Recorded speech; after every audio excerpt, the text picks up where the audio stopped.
Hello students, welcome to the channel Let's Learn English. Today we are going to use some important phrases in daily use sentences. तो देखिए कैसे use करते हैं इन phrases का sentences में। और एक फ्रेज अगर आपको पता हो जाता है तो हम उसकी हेल्प से बहुत सारे सेंटेंसेस बना सकते हैं। देखिए हमारा फ्रेज है to the best of my knowledge. इसका मतलब होता है मेरे ज्ञान के अनुसार, मेरी जानकारी के अनुसार या जहाँ तक मुझे पता है। तो चलिए इस फ्रेज को यूज करके हम सेंटेंसेस बनाते हैं, बहुत सारे सेंटेंसेस बना सकते हैं।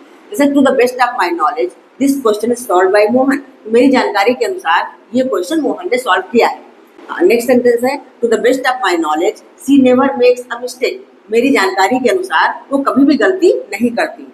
Next to the best of my knowledge Rita answered all the questions. मेरी जानकारी के अनुसार रीता ने सारे क्वेश्चंस के आंसर दिए हैं।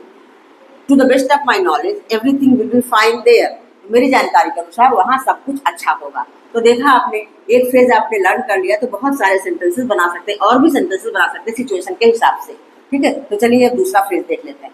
तो हमारा सेकंड फ्रेज है in the blink of an eye. इसका मतलब होता है पलक झपकते ही, मतलब बिल्कुल बहुत ही जल्दी, देखते ही देखते। कि पलक झपकाने में कितना टाइम लगता है, बहुत ही कम समय लगता है। तो उतने ही समय में कोई काम हो जाना या कुछ काम कर डालना, तब हम इस तरह का फ्रेज यूज करते हैं। जैसे आप सेंटेंसेस में देखिए समझ में आएगा। In the blink of an eye he fell down. तो पलक झपकते ही वो गिर गया। अभी तो खड़ा था और पलक झपकते ही वो गिर गया। कैसे गिर गया पता ही नहीं चला, तब हम ये वाला फ्रेज यूज करते हैं। नेक्स्ट सेंटेंस है in the blink of an eye she stole my ring. मतलब पलक झपकते ही उसने मेरी अंगूठी चुरा ली, पता ही नहीं चला कैसे कितनी जल्दी अंगूठी चुरा ली। नेक्स्ट है in the blink of an eye she went from there. पलक झपकते ही वो यहाँ से चली गई। नेक्स्ट है in the blink of an eye Mohan finished his homework. पलक झपकते ही मोहन ने अपना होमवर्क कर लिया, मतलब उसे सब कुछ आता है, इतनी जल्दी होमवर्क कर लिया कि पता ही नहीं चला, पलक झपकते ही कर लिया।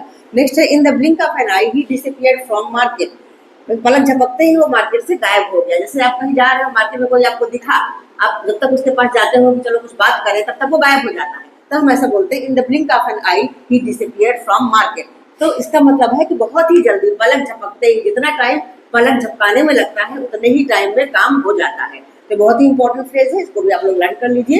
तो देखिए 5 सेंटेंसेस मैंने बताए हैं, इस तरह के और बहुत सारे सेंटेंसेस आप अपने आप फ्रेम कर सकते हैं। तो कोशिश करिएगा, कमेंट बॉक्स में लिख के बताइएगा इसके in the blink of an eye के और भी सेंटेंसेस फ्रेम करके।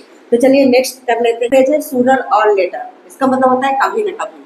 जैसे हमारे सेंटेंसेस है, सेंटेंस में समझिए तो क्लियर हो जाएगा। He will solve your problem sooner or letter. वो तुम्हारी समस्या सॉल्व कर देगा, तुम्हारी समस्या हल कर देगा कभी न कभी।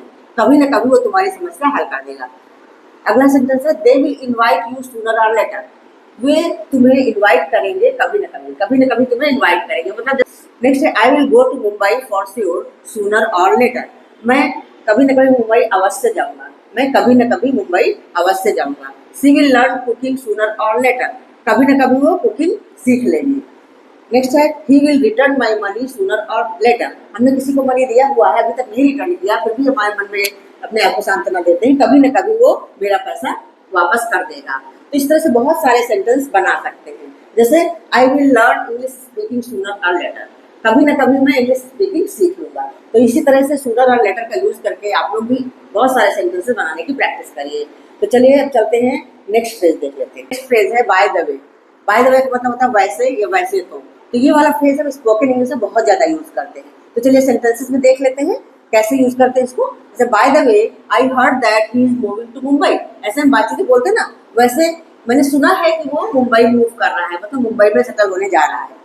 सेकेंड है हमारा bye the way have you received that parcel. तो वैसे क्या तुमने वो पार्सल रिसीव कर लिया है, क्या तुम्हें वो पार्सल मिला। थर्ड है bye the way did you here about that news. वैसे क्या तुमने वो न्यूज सुनी। ऐसा हम बातचीत में बोलते रहते हैं। By the way I know where he lives. वैसे मैं जानता हूँ वो कहाँ रहता है।